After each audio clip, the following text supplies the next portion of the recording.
Mayor Steen. Present. Councilmember at-large Anderson. Present. Councilmember Austin. Present. Helly. Present. Hagan. Present. Fisher. Present. Enright.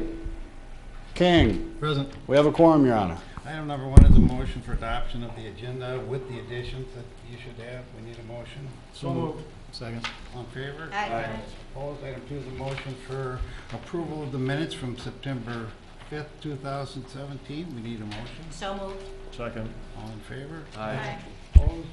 Under I don't think we have any recognitions or awards, but we're going to move Dave and Connie Simonson up, because I know they have some concerns that we've discussed a little bit. David, Connie, why don't you come up here, give us your name and your address. Hi, I'm Connie Simonson, and this is my husband David, and we live at 408 First Street Southwest. This is our 33rd year at living at 408 First Street Southwest. That's an upgrade, isn't it? I am going to pass out a letter to all of you, and that has been signed by many of the people that live at on First Street Southwest. And David's going to talk to you about our concerns. David. Thank you for having us here to speak to you. We requested this and we were granted it, and we appreciate it. The letter we had is very simple. To the Honorable Mayor and City Council of the City of Austin, Minnesota. We, the undersigned, live on First Street Southwest between the 200 blocks and 500 blocks. This street is part of the city street project begun in 2017, but this part of the project has been delayed until 2018. We've been told that our street assessment must be paid in full by October 2017. We have several concerns regarding this project, which include but are not limited to the objections listed below. We do not believe that assessing us to pay the full amount of the city street project prior to the work on the street beginning is fair. We are concerned that paying the full amount of an unfulfilled street project is wise, considering what we've witnessed of the quality of the work done on 3rd Avenue Southwest 100 to 400 block, and on 2nd Street Southwest, on 5th Street Southwest, or 5th Avenue Southwest, on 4th Avenue Southwest. We've seen huge holes left in the roadway for weeks on end, excess cement carelessly thrown on other sidewalk panels, power lines left exposed on the streets for weeks. Did the assessment take into account that approximately 14 years ago, the water, sewer, and utility lines were upgraded where on 1st Street Southwest between the 400 and 500 blocks when it was turned into a cul-de-sac? Some of the people along 1st Street Southwest cannot afford to pay the full amount assessed in one lump sum and are dismayed that they'll be charged interest on any amount left before the full payment is made. Our concerns were very simple. When you don't fulfill or even begin a project, why should we pay the full amount? In looking at the work that has been done, my wife and I we walk a lot, and so we walk in that neighborhood. And when we start talking about sloppy work, we're talking about when you replace sidewalk panels, why do you throw the excess cement on nearby panels and leave great big lumps of cement all winter long? How are you going to shovel that? But that was last winter on 3rd Avenue. And we watched that, and in the spring it was finally chiseled off, but that didn't help the people that wanted to clean those sidewalks in the wintertime. When we look at the quality of the work that has been done, that it's been like this last several weeks, we've had basically a drought, but they didn't bother to come back and work on the curbs and gutters and finish the pavement of the roadway on 2nd Street, on 4th Avenue, all the way up to 4th Street. It is one of those things that is bothering us a whole lot is the fact that we have been told that if we don't pay that full amount, we'll be charged 4.5% interest.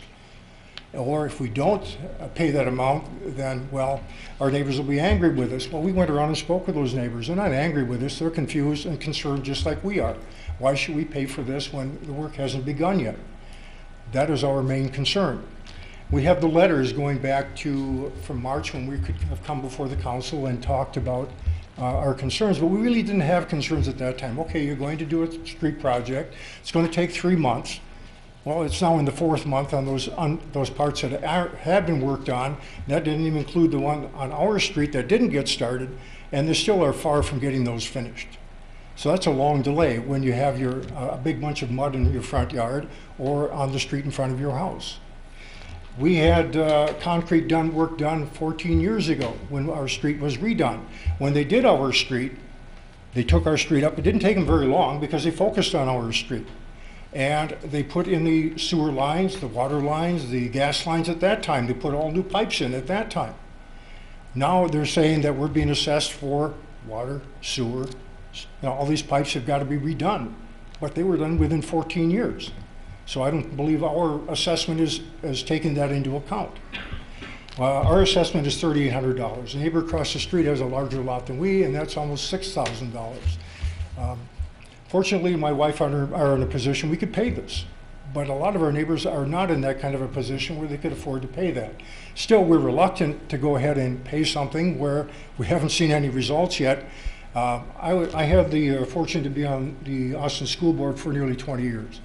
And when I was on that board, I did these kind of capital projects too.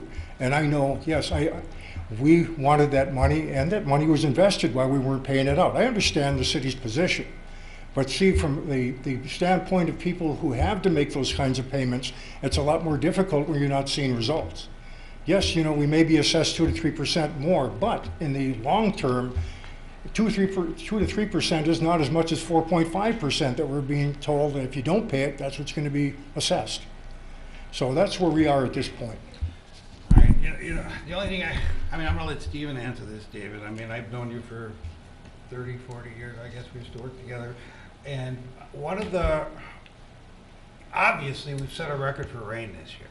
And I know that has really messed up a lot of different projects and extended them. But were we not to do it this year, Stephen will explain the process to you. And we'll probably, I don't know that we're gonna solve this tonight. We may have to take it up at a work session where we get the different options and then the council talks about it. We did talk about it a little bit last time. You know, unless somebody makes a proposal tonight, but I think it's probably gonna be solved at our next work session. And certainly you'll be invited there. But Stephen, what can we do to alleviate his concerns tonight? Well, like we talked about at the work session, there's lots of different factors that go into construction and lots of different reasons why a project is going well and different reasons why a project is not going well. In this case, the project that Mr. Simonson is referring to is a two-phase project. It's the only two-phase project that we had this year, where we have one phase that starts in early May, and the goal is to have that phase done by end of July so that we can start the second phase of work to go through August through October. This year on Mr. Simonson's project, work was running behind on the first phase, and a lot of that work that was supposed to be completed in late July, early August was not being completed and until about mid to late August. So we were running 2 to 3 weeks behind on that first phase. We were concerned about not being able to complete before winter, and that's why we looked at the schedule and recommended or talked with the contractor about delaying the project until 2018, just his street, First Street Southwest.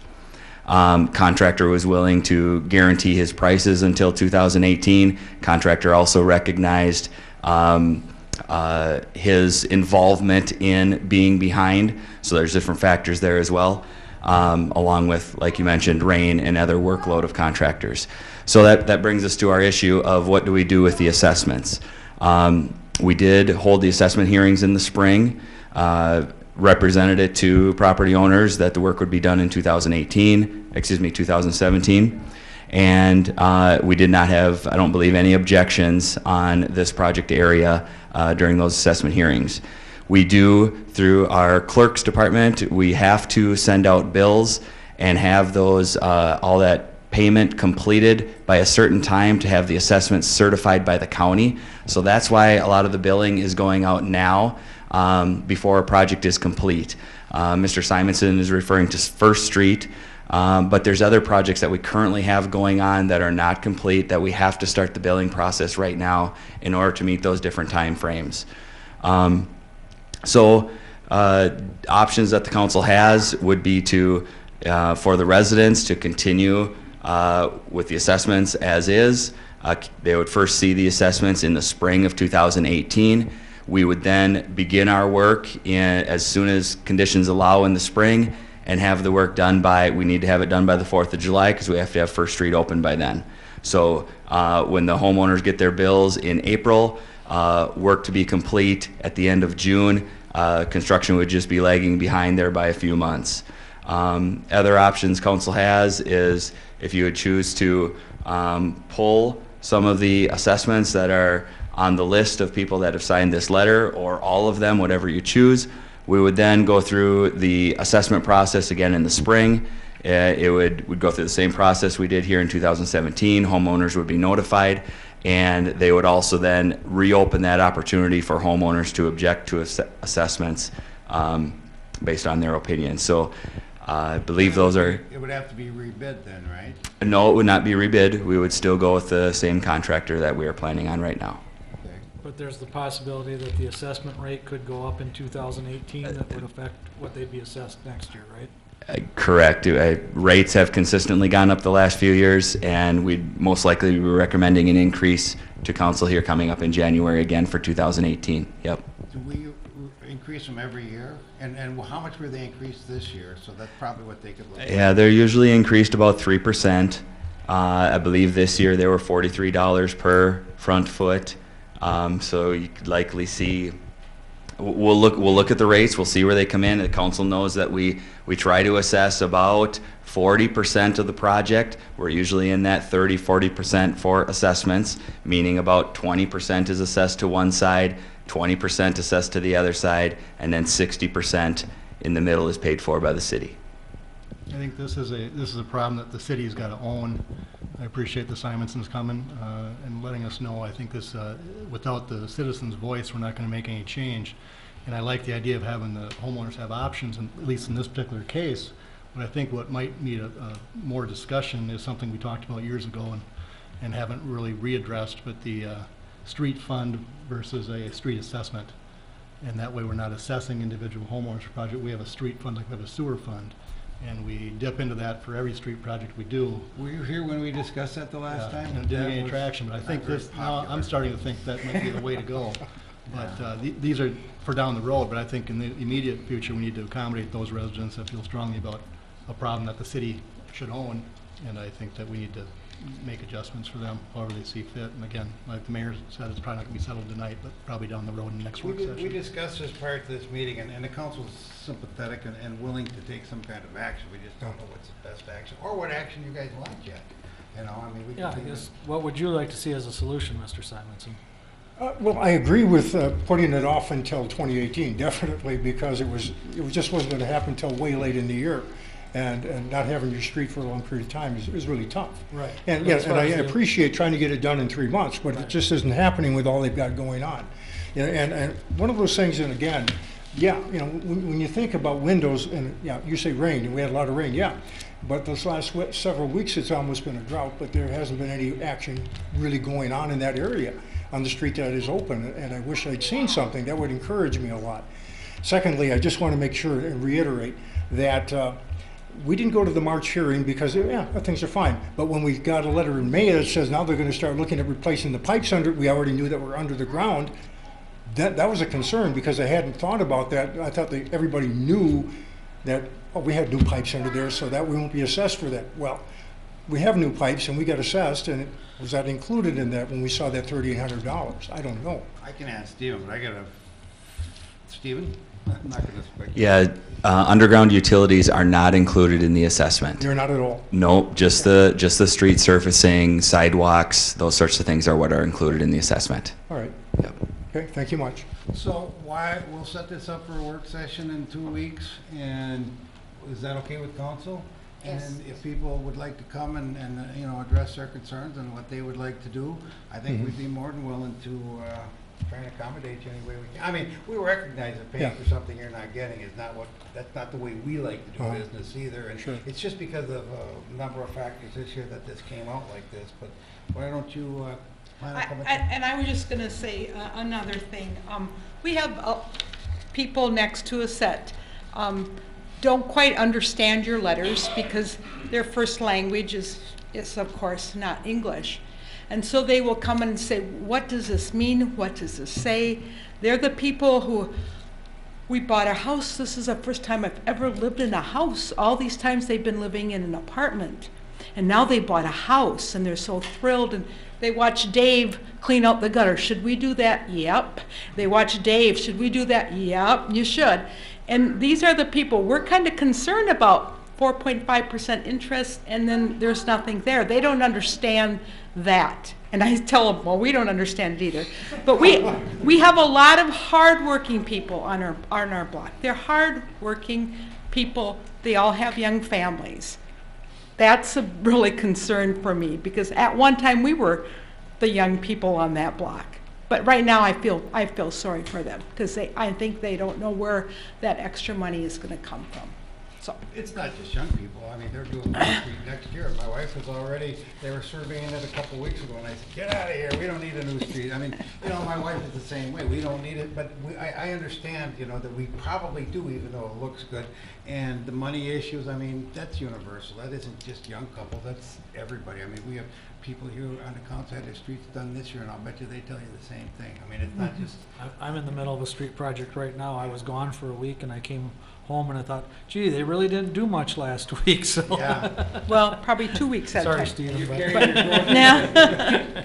But anyway, thank you. I hope you consider all people in town that are working really hard, and this is going to be hard for them to come up with this money right at this time. And Well, then, we have options on that too, Yeah. and you know that, and hopefully we can get it explained to them. I mean, there's many different options they can take as far as paying the assessment. They don't just have to pay it, they can. put it- I think we're the only ones who are 65 and, you know, got that little cushion there, but, Okay. thank you. I'm 65, Thank you. I don't have that little cushion. The next meeting then is the first Monday in October. First Monday in October, okay. Right. It's here. You know Here, what, we might hold it in this room. I mean, if there's enough people that come, usually we do it in the small room across the hallway, but if there's a lot of people, we can do it right in here. so immediately following the council meeting. And we'll just- Okay. Thank I you. just want to also say thank you for being the neighborhood people that you are and forming those relationships with your neighborhood. That's why Austin's a great place to live, is because people are still talking to each other over their driveways. So we appreciate that, and also for you being willing to come and speak to us in this setting. Thank you. All right, thanks. We are now to item, number 4. Need a motion for the consent agenda. So moved. Second. All in favor? Aye. Opposed? Under public hearings, number 5 is a resolution reviewing a tax abatement application for Daniel and Jill Van Hooser. Craig.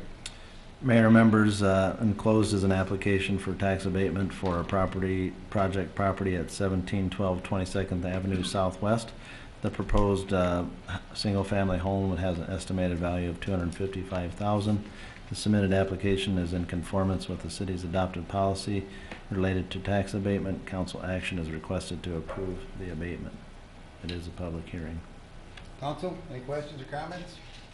Public hearing, anybody in the audience that wishes to speak to the issue, you're more than welcome to. If not, we need a resolution. So moved resolution. Is there a second? second. Mr. Bankert.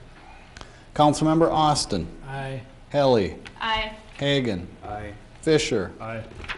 King, Aye. Councilmember Large Anderson. Aye. Resolution passes 6-0, Your Honor. Thank you. Number 6 is a resolution receiving bids for Nelson Lift Station reconstruction. Mr. Lang. Yes, this past week we accepted bids for reconstruction of a lift station on 10th Avenue Northwest and approximately 12th Street Northwest at that intersection. The low bidder was MJ O'Connor Inc. in the amount of $87,464. We also have some equipment that the city will be supplying toward the project in the amount of $31,762. So that brings the total project cost to $119,266. That falls within our budget for this project. We would recommend awarding it to MJ O'Connor Inc. Council, anything? If not, we need a resolution for 6. So move the resolution. Second. Mr. Bankert. Councilmember Austin, Aye. Helly, Aye. Hagan, Aye. Fisher, Aye. King, Aye. Councilmember Large Anderson. Aye. Resolution passes 6-0, Your Honor. Thank you. Number 7 is under petitions and requests is a resolution establishing a proposed tax levy and proposed budget for taxes payable in 2018 and the date for the truth in taxation hearing for December 5th, 2015. Mr. Dankert. Before council tonight is a proposed resolution to set the tax levy for 2018 and the proposed budget for 2018. This is required by state statute to be set by September 30th. This is our last council meeting before such, so we're bringing this forward for council to review. Over the last couple of months, we've reviewed a tax levy for which we're proposing in 2018 to be $5,941,000. And again, after tonight's meeting, you cannot increase that tax levy, you can only decrease it. In addition to that, the proposed budget for 2018 at this point in time is $33,815,864. Again, that can be increased or decreased, you just can't use taxes to do it. And that right now we have set Tuesday, December 5th at 6 o'clock for the public hearing in the City Council chambers to discuss the truth in taxation and the levy for 2018. So based on that, we'd request council approve the attached resolution. Council, if there's nothing further, we need a resolution. So moved. Is there a second? Second. Mr. Dankert. Councilmember Austin, Aye. Helly, Aye. Hagan, Aye. Fisher, Aye. King, Aye. Councilmember Large Anderson. Aye. Resolution passes 6-0, Your Honor. Thank you. 8 is a motion authorizing $20,000 from 2017 contingency fund for elevator repairs. Covered this at the work session. Any questions from the council? If not, we need a motion. So moved. Is there a second? Second. All in favor? Aye. Opposed? Thank you. Number 9 is a series of resolutions approving an agreement for professional services with SEH Inc. Craig? Thank you, Mayor and members. We have a couple resolutions for your consideration this evening. Hy-Vee Incorporated is advancing a project along I-90 for a large distribution center. Because of the intended size of the facility exceeding 1 million square feet through a multiple phase project, Minnesota statutes requires an environmental impact statement. This is an extensive process intended to bring attention to the public for public awareness to mitigate possible impacts caused by the location of the facility. Hy-Vee has engaged Kimley Horn to facilitate the required steps of the EIS process to complete the bulk of the required assessment. Because of the intended project is within the City of Austin, the city becomes the responsible government unit who ultimately submits the EIS to the State Environmental Quality Board as provided by statutes. With interest in ensuring objectivity, it is common for cities to seek expertise in reviewing these submissions. As a result, and in an effort to work through the proposed timeline as efficiently as possible, staff is recommending approval of a contract for services with Short Elliott Hendrickson Incorporated to review the EIS submissions from Kimley Horn on behalf of Hy-Vee. This contract is included as Exhibit 1 and is a not-to-exceed amount $19,964 with the relevant services provided as outlined in their proposal. In addition, the professional services contract, there is an agreement as Exhibit 2 with Hy-Vee and the City of Austin, which sets forth the terms outlining Hy-Vee's financial responsibility to cover the out-of-pocket expense for the City of Austin related to SEH contract. Peter Hosch is here from Hy-Vee to present and provide comment and answer. Otherwise, council action would be requested to approve the 2 resolutions included in the packet as Exhibit 1 and Exhibit 2. Okay. Council? Mr. Holt, did you wish to make a statement? Yes, hello, my name is Pete Hosch. I'm the Group Vice President of Real Estate for Hy-Vee. My address is 5820 Westtown Parkway, West Des Moines, Iowa. I'll make my comments brief. I want to first and foremost thank you for considering our agenda item this evening and for working with Hy-Vee throughout this selection process. Obviously, this becomes what is the next first step in our desire to build a distribution center within the City of Austin. We think this is a great project for both the City of Austin and for the state of Minnesota, and will support our growth in the future as we continue to expand into Minnesota, Iowa, Wisconsin, and South Dakota. We feel it's a great addition to our existing fleet of distribution centers, and again will support our growth and expansion for the foreseeable future. This is the next step, and we can't comment on specifics about the project at this point in time because it is a requirement of the EIS process. but we know and are confident that the consultants that are being considered this evening will do a good job, and we can continue this process and hopefully move forward in the near future. And I'm happy to answer any questions that you may have. I want to be clear with everybody. All we're talking about tonight is doing an environmental impact statement on the property that you're looking at. Yep. And we're going to, consult with SEH Inc. and have them do it. And the timeline on that is. Mr. Mayor, members, we'd expect something back by probably August to complete the process of 2018. Okay. So with that, council, do you have anything? Mr. Hush, maybe it would be helpful for the public assembled here for you to maybe just clarify a little bit. You said, because of the process that we're going through, there's not more comment or more detail being offered at this time. Yeah, it's because of the size and scope of the projected project, this study has to be done as a requirement with the state and actually the EPA.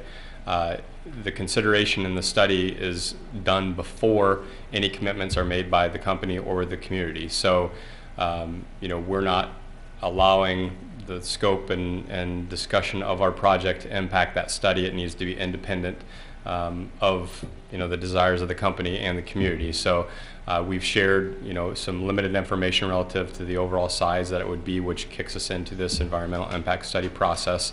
We're looking at the potential of a 3-phase project within the community. The first 2 are on a more definitive timeline if this study is successful and shows that this project can be a good addition to the community. But we've shared with the community and with the state, our proposed timelines if we're successful in this next step of the process. We've got the property under contract and have it under contract for a period of time that'll allow the study to take place. If, again, the study comes back and is supportive of the project, then we will proceed with additional approvals from the city to get our site plans and the scope of the project approved in the public setting. Thank you. Anybody else? So move the resolution. This is the city. What's that? Is this property of the city? Not yet. Have we annexed it? Yeah, we've annexed that property. So it is in the So it is in the city now. We Yes. annexed it at the last meeting. We annexed it at the last meeting. Will the environmental impact study include a noise and traffic impact study? I assume. I'm not sure, yeah. And we're happy to, as people have questions, feel free to call the office. We'll certainly answer as best we can. If you have questions about the process, that's our intended goal, is to be transparent and share opportunities. There'll be a schedule of opportunities for you to do so. And through the tonight, we're not environmental having, process. this isn't a public hearing tonight where, we bounce everything around and stuff, but I'll take one more question. Go ahead, you had your hand up. Well, I'm just curious about other potential sites by that site versus what's already industrial, commercial. I can answer that because I've been involved in this process from the beginning. This project is extremely site-specific. We lose the site, and there's a probability that the whole project wouldn't happen.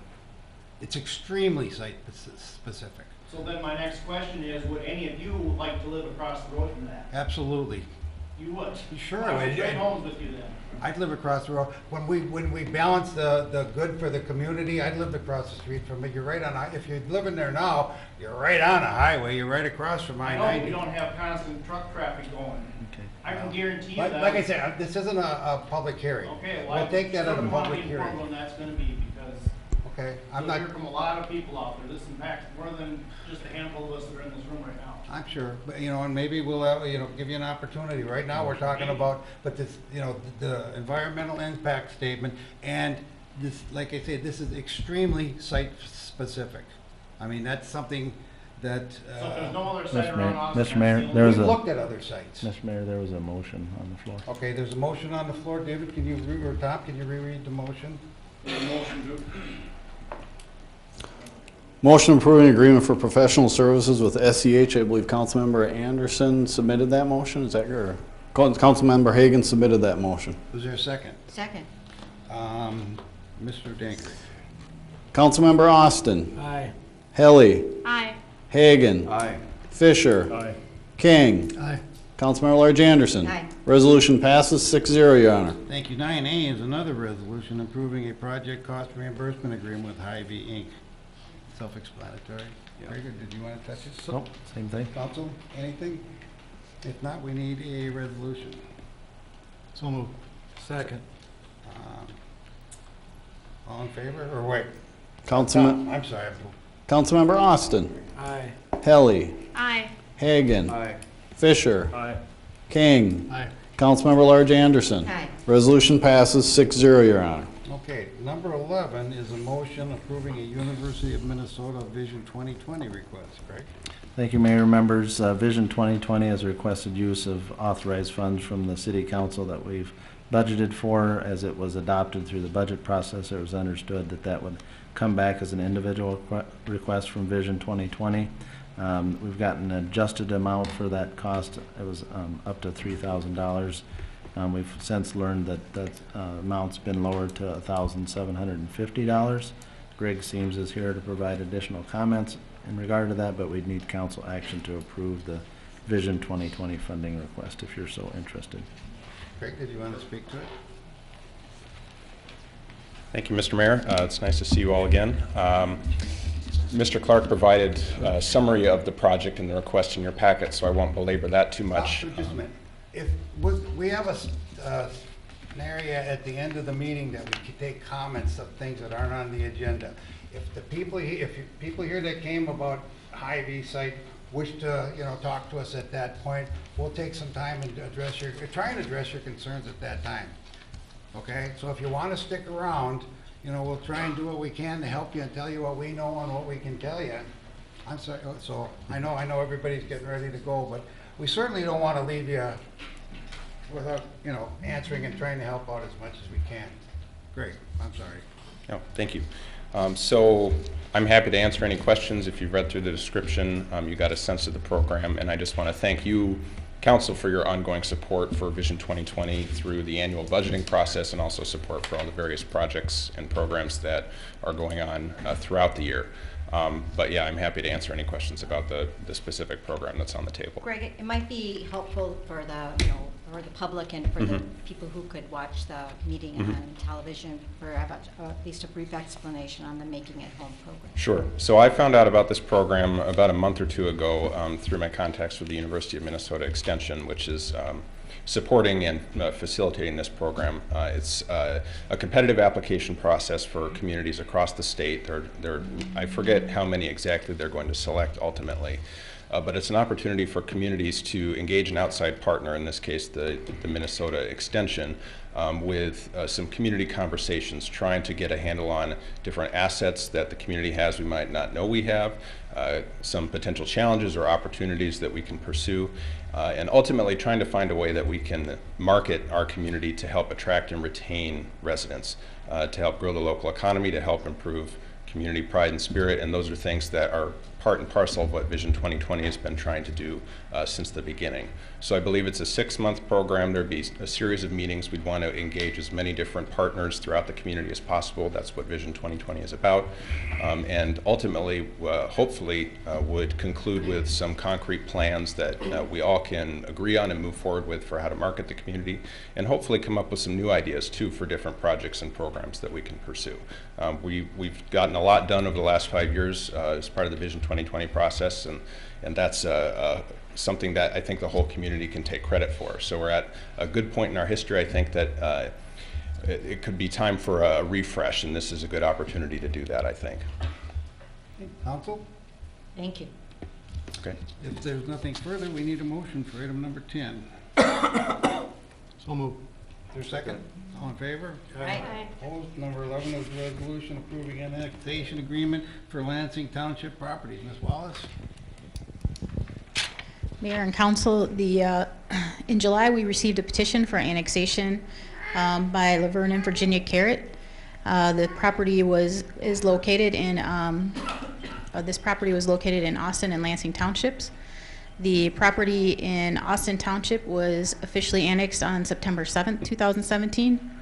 This particular matter before you includes an additional property, the Murphy property, primarily because it will be encompassed within the city limits upon annexation of the Carrot property. The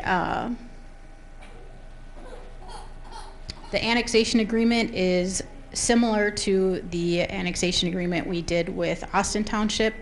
The only difference is that the recommendation for zoning for this property would be B2 commercial.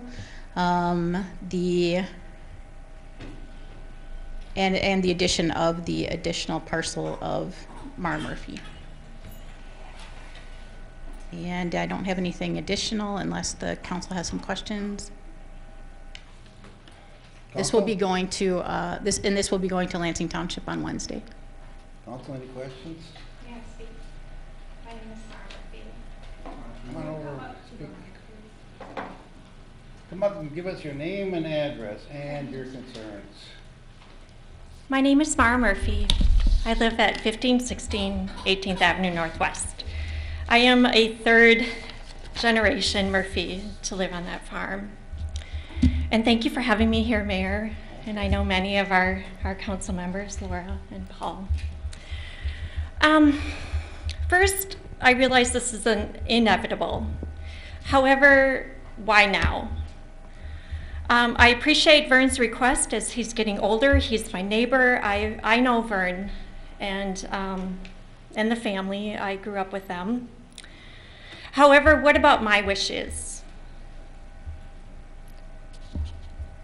I'm willing to work with you, the city, on development of that area. However, I believe now is not the time. I do believe that there is a vision for that area. I just don't know as though that's been unveiled to us. I appreciate all the things that are going on in Austin, like the Austin Art Festival, Vision 2020, Refresh, and the gardening, and all of that. And I would love my area to be a part of that. However, I just don't know if now is the time. I believe that we can work out a vision for that land. And I do want to acknowledge the positive conversation that I had with Holly. It was very positive, and I respect her vision and what she is thinking. I do believe that this is kind of the renaissance of Austin, that things are developing, that whenever you bring the arts in, that is the renaissance, and that's been going on now for a couple of years. And I appreciate that. I hope that somehow my farm can be part of that vision. I don't know as though putting a commercial, tearing down everything, it's beautiful there. Even my lawyer came and he was very... You're what? I'm sorry. Even my lawyer came there from Rochester and he was very impressed at how beautiful it is. In fact, anyone who drives into the property always says that. I don't think now is the time. I don't think now is the time for me to be annexed into the city of Austin. And it's unfortunate that my neighbor Vern has made this choice and in many ways is trying to force me into annexation, which will cost me money.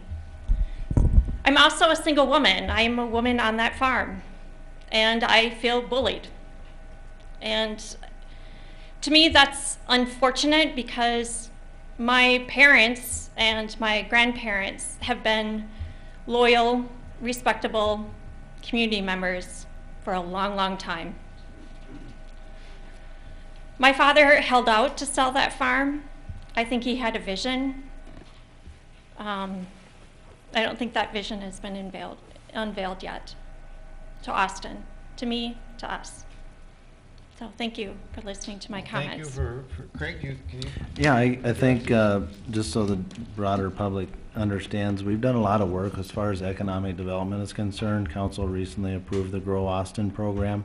And the big thrust behind that, I think, was really to recognize that we need to be best prepared for economic development as it's moving forward. And I think Mr. Carrot recognizes that with acquisition of this property and positioning it in such a way to maximize being ready for development. When we talk to development and as they come through the DCA and the city and those venues, timing is very important for these companies. And where one community has, an extensive process to go through and delays and those sorts of things for something maybe as short a timeline as even annexation takes, those are all things that they make in their decision of where they locate these businesses. And what I think the council's really tried to put forward was to try to eliminate those hurdles, be proactive in what kind of packages that we want to put forward as a community to attract and grow Austin. So there obviously are different implications for individuals like yourself. And I understand that. Yeah. However, with the annexation of the other area where Hy-Vee is going to apparently put their distribution center, that was not annexed into the city yet, and now it is moving forward. So Right. why can't we wait for my area until there's a development opportunity to move that forward? Right, and And I'm sure that anyone who wants to develop that area would be willing to wait for the annexation Right. of that area. well, and that's not necessarily the case, and I think that's what we also learned about that process. The other thing I'd encourage folks to do, and we just recently did this, is we went through a comprehensive plan change. That's a really opportunity to look at a long-term view of the community and know where we're going, what we want to do. As Austin, we all would say, I think we want to see Austin grow.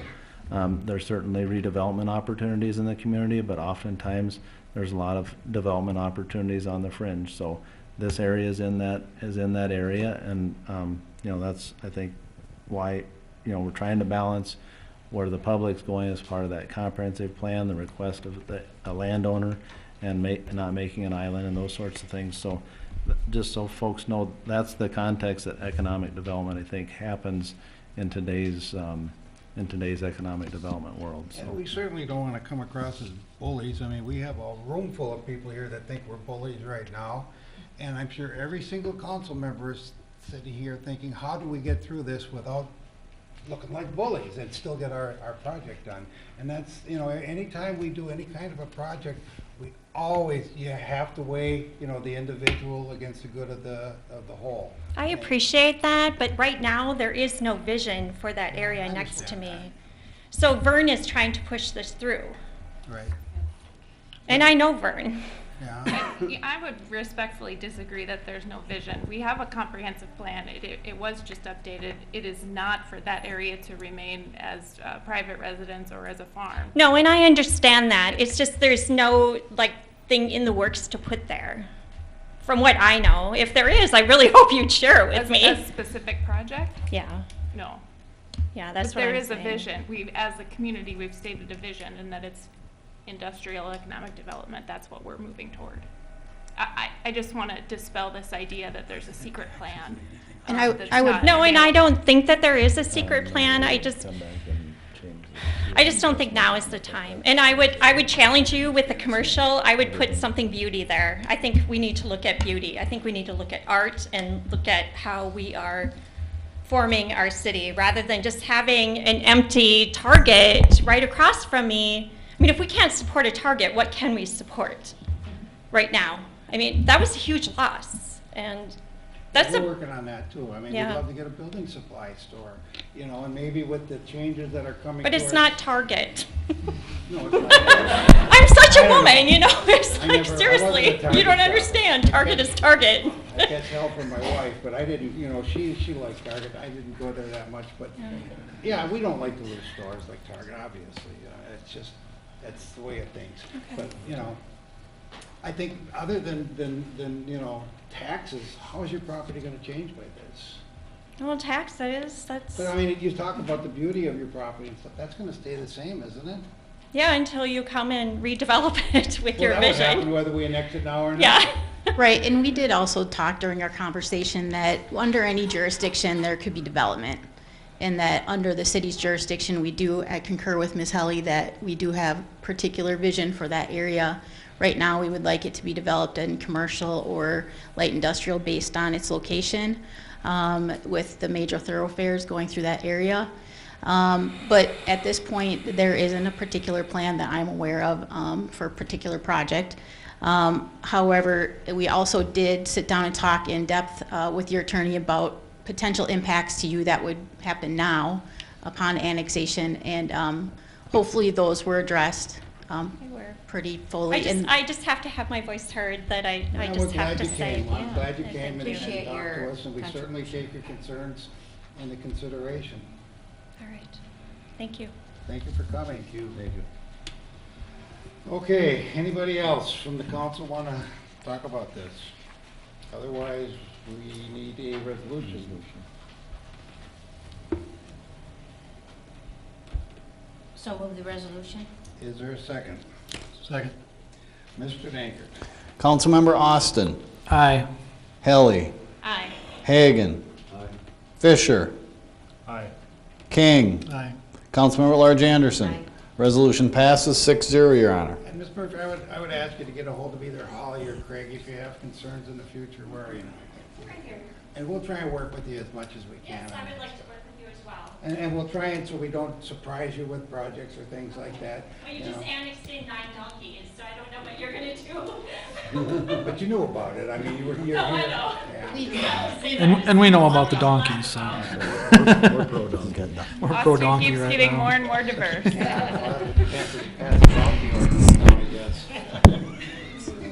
Okay, number 12 is a resolution approving a plot for Grove Street LLC Communication. Ms. Wallace.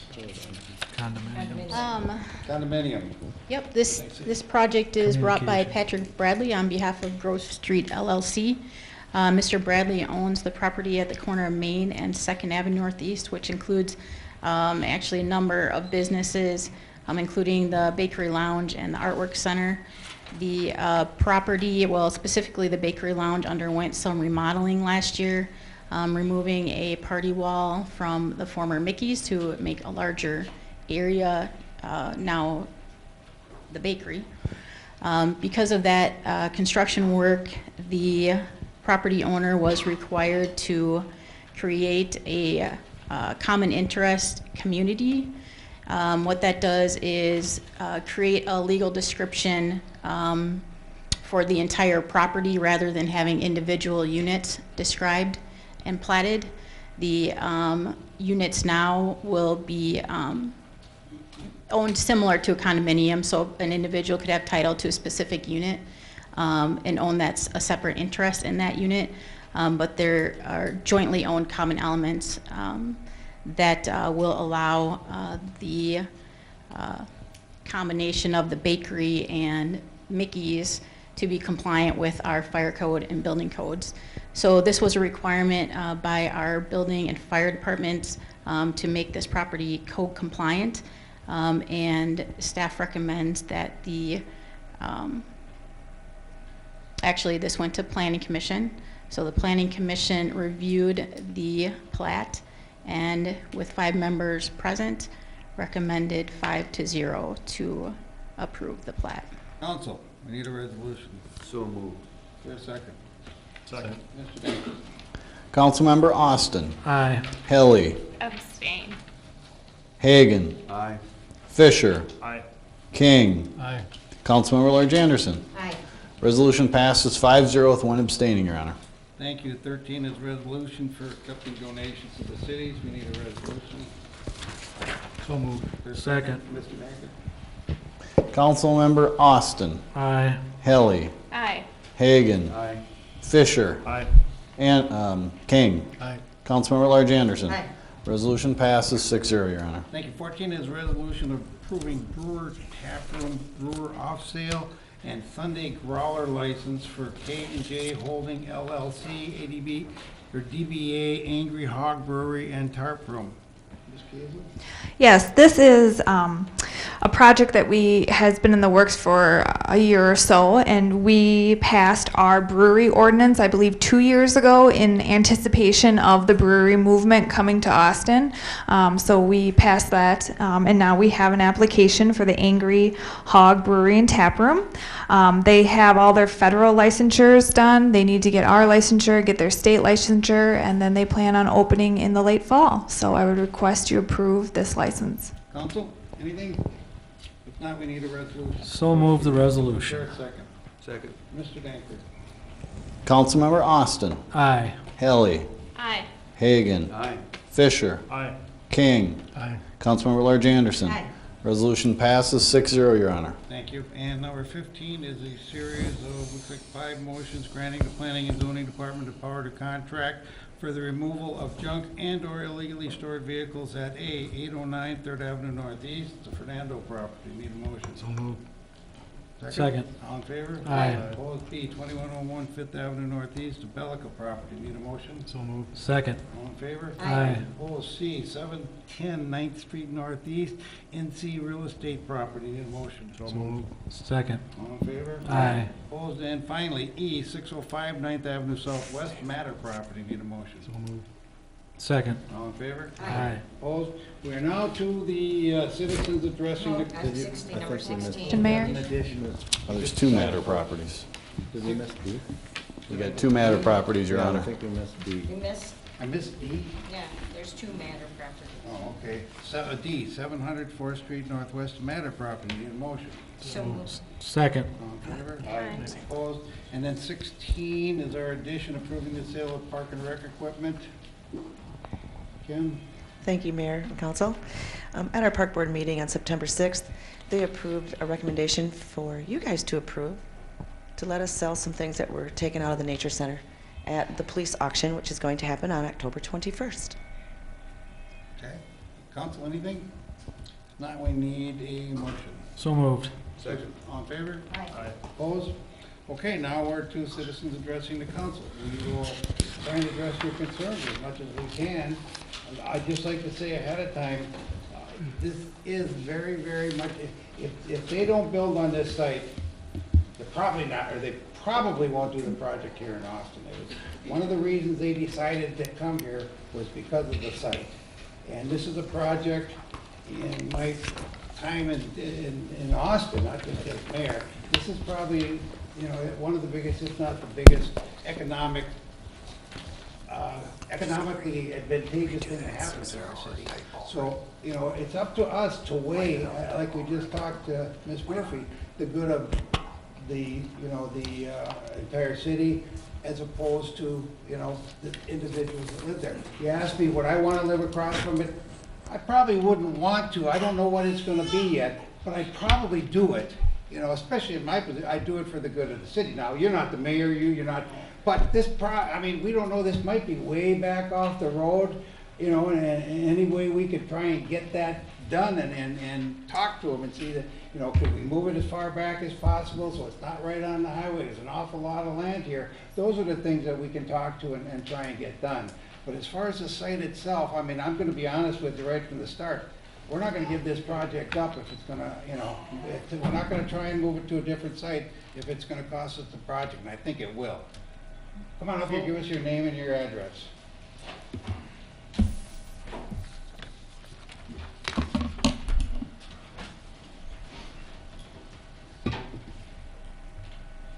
Doug Bergerman, 102 37th Street Northwest. I live directly across the road from the planned You're site. in the city now, right? What? Are you in the city?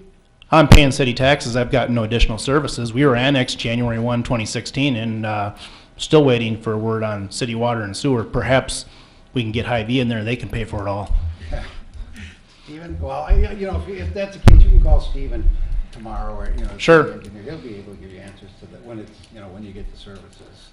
But I guess my biggest concern is for the greater good. I'm not denying it's a benefit to Austin, but what about those of us that are directly impacted that live right there? Obviously, it doesn't matter to any of you, apparently. Well, just because we're gonna, it doesn't, certainly it matters. But it's going to happen regardless. So my biggest concern then is, for number one, that hopefully this study will come back. I mean, we don't know how many trucks, what time of day, the noise, the extra traffic, safety concerns.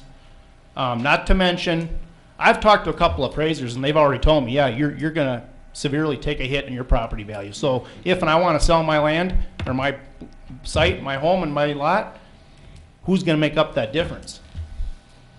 Huh? Woe to me. So I take a $100,000 hit on my property value. You don't give a rip, do you? I don't know it's $100,000. I wouldn't be surprised. Well, I wouldn't be surprised if it wasn't. Okay, but at what point, where do we in this process get some sort of confirmation or justification that we have some sort of something worked out? Well, we're doing the environmental impact statement. That's probably going to take 9 months right now. Obviously, we expect it to come back in our favor. I'm not going to say, well, let's wait until it comes back and maybe Sure. it won't happen, because there's no reason it shouldn't pass that. I mean, it's a possibility. But, you know, I think we are going to be concerned about, Doug, about noise, and there's you know, certainly methods in play that could mitigate you know, noise and some of the concerns that the citizens have, and I say that it's not true that we don't care.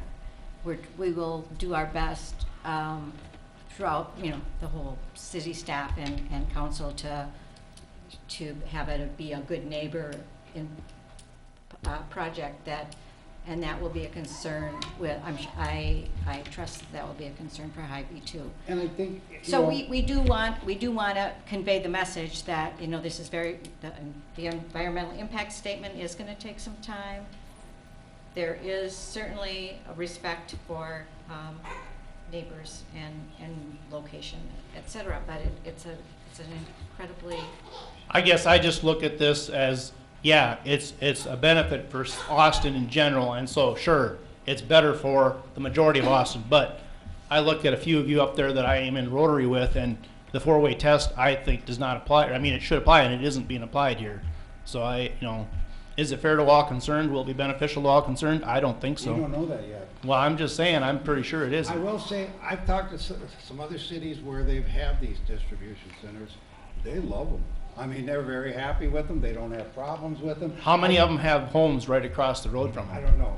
I don't. But I think, you know, Hy-Vee, you couldn't ask for a better corporate neighbor than Hy-Vee, and I think they're willing to work with us, and maybe we'll have meetings, you know, once we get through this, about where it's gonna be, the driveway and stuff like that. At that point, you know, we may be able to get some input from the neighbors there. But I think you're gonna be surprised that it's not gonna be as bad as you think. You know, when there's a, you know, when people don't know something, they always assume the worst, and everybody's that way. You know, they always assume it's going to be the worst possible scenario, and then when it actually comes to fruition, they realize, you know, it's not anything like I thought it was going to be. So I hear your concerns. We do care, you know, but does that mean, you know, we're not going to do a project because, you know, it might impact a few people? You know, that's something we'd have to consider, I guess. You know, I don't know what the council want to do, but I can guess they're probably going to go ahead with it. John, did you have anything that you want to add to this? We have some people from DC. John Gary's worked on this from the beginning with Craig. Yes, John Gary with the Development Corporation of Austin, Your Honor, City Council members. Just want to give some context to the project. This project is, by economic development standards, it is a very big project. Any community, metro or rural, this is a big project. But for a rural community, it's very rare and a very competitive process to land a project like this. Additionally, in this instance, this is a company that fits our community's economic profile quite well. Obviously, we're known for our connections in the food industry, and in that way, it does fit quite well. The company involved too, I think in this case, is someone we know very well. Has been a community member for a long time in Austin and has a reputation as being a very strong community member. So just to reiterate that, because of the size of that, the fit for this community, and the type of company, the reputation of the company that we're dealing with, this really is as good a project in economic development as we could hope for. It really is an ideal fit for the community. And we listen, you know, we hear your concerns, and we'll work with as much as we, come on up here, sir, and give us your name and address. And we'll work with the company as much as we can to try and alleviate them to any degree that we're capable of. So we are listening to what they have to say. I mean, we're not going to say, okay, we're not going to, you know, locate this here now. That's not, you know, we're not going to say that, but it's not either or. There's in between, and then we'll work with you on the in between stuff as much as we can, sir. I'm Keith Eilertson. I'm at 107 37th Street Northwest. The question I have is concerning traffic and the roads and the bridge. If you have semis, they're quite large, and you've got maybe 3-4 an hour going out of there or coming in, and we have foot traffic. Is there any work thought about concerning that bridge? And The concerning bridge is how to on, handle this? Stephen, isn't the bridge on the list for MinDOT to be replaced? Well, that's what this whole EAW process will determine. It'll evaluate traffic, it'll evaluate pedestrians, all that. This is just the very first step in a long process of gathering information about, is this location the right fit for a project like this? And things come into play like runoff, stormwater, traffic, pedestrians, all those things come into play. Information is gathered from the public, information is gathered from MnDOT, different agencies. The city will be providing information as part of this process, and it's a very open process to gather information and come up with a recommendation or a result on the location. And I will tell you, if they were building this across from my house, I'd be sitting right where you guys are sitting now. I mean, you want to be part of the process. Well, it's the third time. Come on, every time we say something, you want to reply to it. I'm quick question as to how this may or may not have a bearing on this whole water sewer thing. 'Cause clearly, they're going to need water sewer. Mhm. Well, it's a warehouse, so it's not going to be like a chill or something. I think if a lot of times. No, providing the service to them, because they're concerned they haven't gotten their service that they were annexed into the city to receive. Greg, do you, Stephen, you have an answer for that? The sanitary sewer, as we've talked about throughout the process, is very dependent on a point source implementation grant through the state. We new information for everyone here tonight. We recently we've been applying for grants through the state for a point source implementation grant that would pay up to 50% of the project cost for extension of sanitary sewer to your area. In previous years, we were not successful. Last year, we were the first community below the cutoff line in 2017. The legislature changed the funding categories. They did not add additional dollars to the pot of money, and we have actually moved down on the list. So there's lots of different things that are factors there. I will get in touch with our state representatives that oversee this program and see what we can do to move up that list to become more of a priority project, and we'll do whatever we can. We'll apply for a grant again in 2018 with a goal of construction of sanitary sewer in 2019. As we've talked about, when we annexed the property, it was all annexed based on failing sanitary sewer septic systems. So everything we've talked about is getting grants for sanitary sewer and pushing a project forward with sanitary sewer. Water would be something that once we get some funding for sewer and we look like a project is moving forward, we'll bring a water option back to the residents and let them choose based on majority, and bringing that forward to the Austin Utilities water heads of their water department to see if water would move forward as well. But right now, that's new information for both the council and the public of where we're at with our current grant status. Anybody else? We certainly hear your concerns. Like I say, I'd be here, I think most of council would be sitting right there if it was across from them. But, you know, we're gonna try and do the best we can for you. Okay? Anybody else have any comments? If we have other meetings where, you know, you can be impactful, we're certainly, I know Bob and some of the other ones, you know, we'll make sure that if the word gets out, then you can be heard. Holly? And Your Honor, I just wanted to add one thing. So if people are interested in getting on a list so that they can get information and notices, that they have a specific interest in how this matter is progressing, I mean, there will be general public notices over time for public hearings, but if you want some specific information, we could start compiling a list in the Planning and Zoning Office or Engineering, but you can talk to me, Holly Wallace, and we can make a list of people to have specific contacts. Well, I guess I was just surprised to hear this annexation that occurred 2 weeks ago. I would have thought that as a landowner across the road, we would have been at least notified of it. Wow. They wanted to keep a lid on things. Probably. Oh, now wait a minute, I'll answer you when you all speak at once. David. State law was complied with regard to what notice is necessary.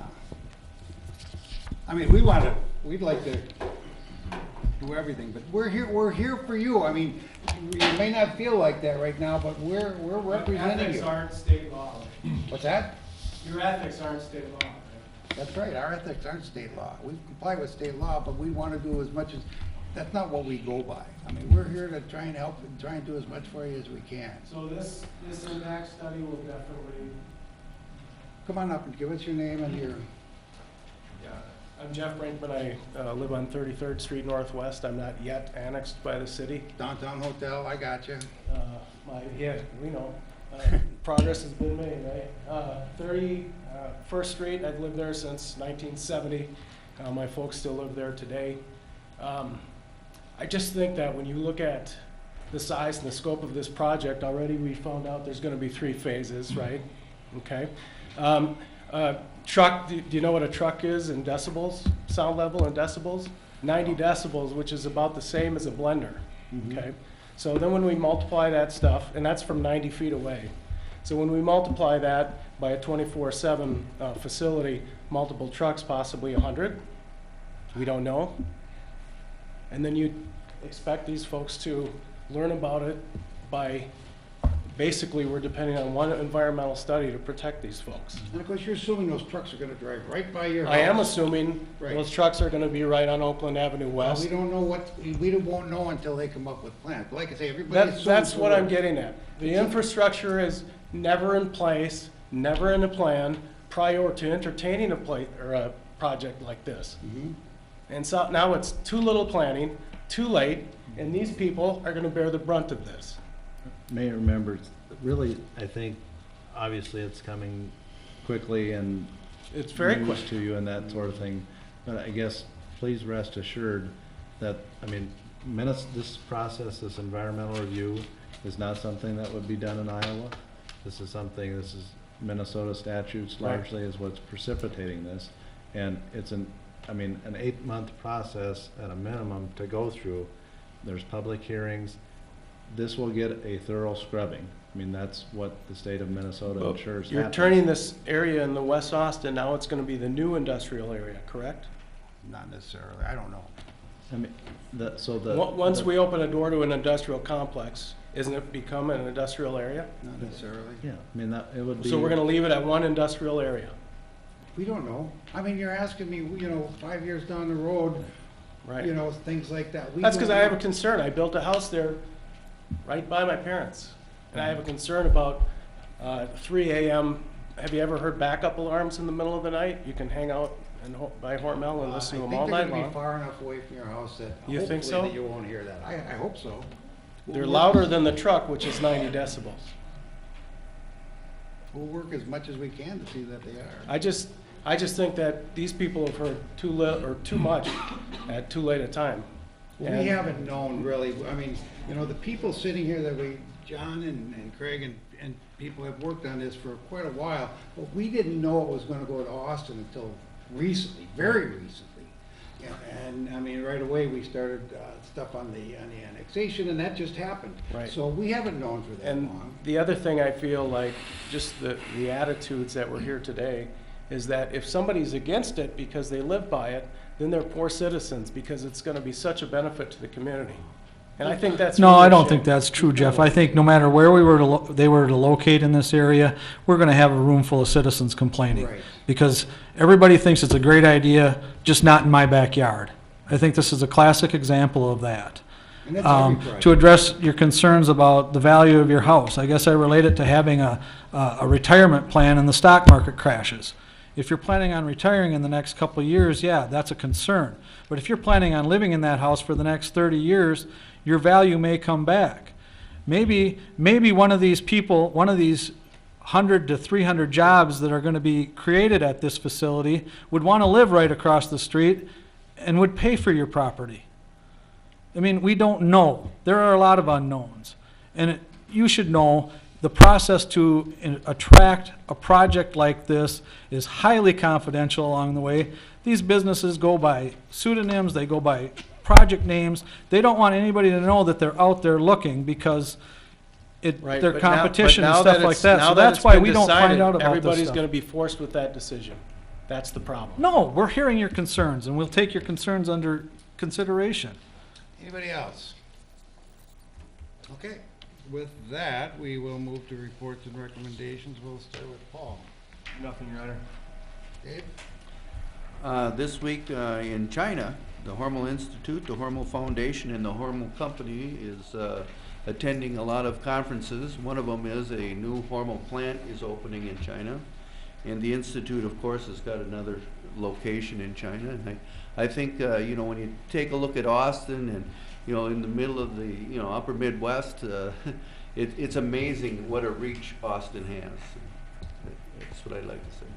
Thank you. Laura? I just want to call attention to Welcoming Week. It is Welcoming Week in Austin. There's a variety of events sponsored by lots of different organizations.